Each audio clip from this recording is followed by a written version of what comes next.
রাজধানীর রামকৃষ্ণ মিশনে মহাষ্টমীতে হচ্ছে কুমারী পূজা। সরাসরি আপনাদের দেখাবো সেই আনুষ্ঠানিকতা।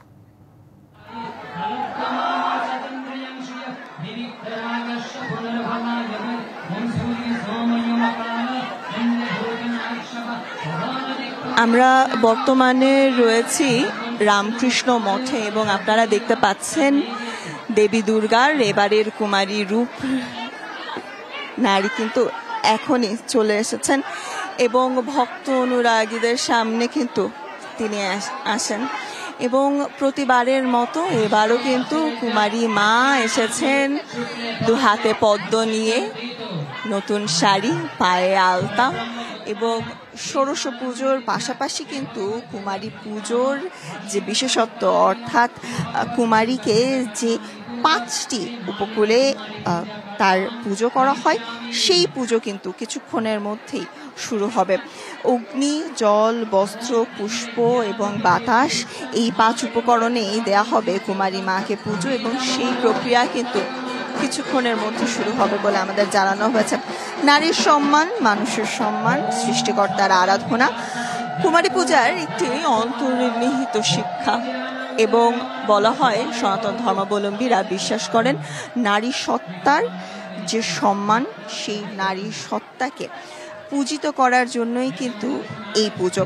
এবং তার পাশাপাশি 2 হাত ভরে আজ কুমারী মা বর দেবেন তার ভক্তদের। নারী শক্তিকে যেমন সম্মাননা জানানো হবে, তার পাশাপাশি এই পুজোর মাধ্যমেই কিন্তু বলা হয় একাধারে তিনি এবারের কুমারী, সৃষ্টিকর্তার উপাসনা এবং মানবের বন্দনা। ওয়ালটন এখন দেশের সীমানা পেরিয়ে পৌঁছে গিয়েছে 50টিরও বেশি দেশে।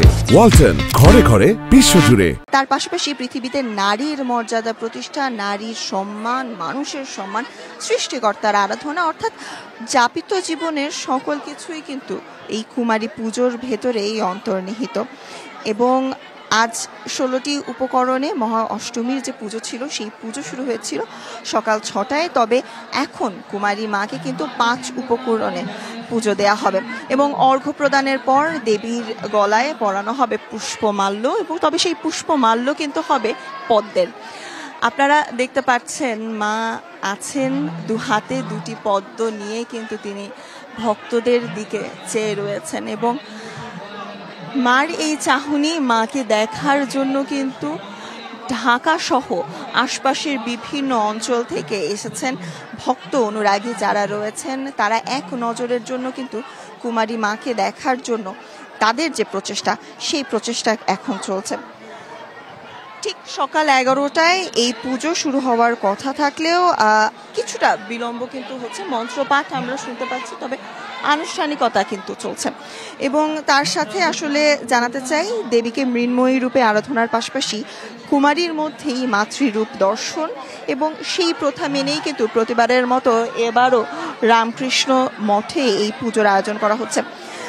4 থেকে 8 বছর বয়সীদের ভেতর একজন কুমারীকে, অর্থাৎ একজন নারীকে চিহ্নিত, নির্দিষ্ট করা হয় পূজিত করার জন্য। এবং আমরা দেখতে পাচ্ছি এবং আমরা অপেক্ষা করছি আসলে চূড়ান্ত ঘোষণা আসার। 4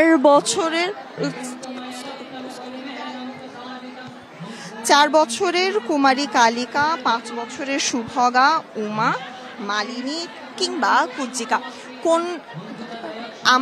কোন আসলে এবারের কুমারী, তার নাম এবং তার পরিচয়ের জন্য কিন্তু আমাদের আরও কিছুটা সময় অপেক্ষা করতে হবে, কারণ পুষ্পাঞ্জলির পরেই কিন্তু কুমারীর যে পরিচয়টি আছে সেই পরিচয় জানানো হবে এবং নারী সত্তাকে পূজিত করার মাধ্যমেই কিন্তু সনাতন ধর্মাবলম্বীদের আজকের যে আনুষ্ঠানিকতা রয়েছে, সবচেয়ে বড় উৎসব দুর্গা উৎসবের এই আনুষ্ঠানিকতার অষ্টমীর আনুষ্ঠানিকতা শেষ হবে এবং তার পাশাপাশি সন্ধ্যায়ও কিন্তু থাকছে সন্ধি পুজো।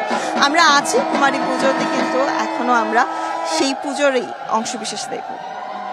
ধন্যবাদ স্বর্ণা। রামকৃষ্ণ মিশনে মহাষ্টমীতে হচ্ছে কুমারী পূজা, সেখানে থেকেই আমাদের সাথে যুক্ত ছিলেন সহকর্মী স্বর্ণা।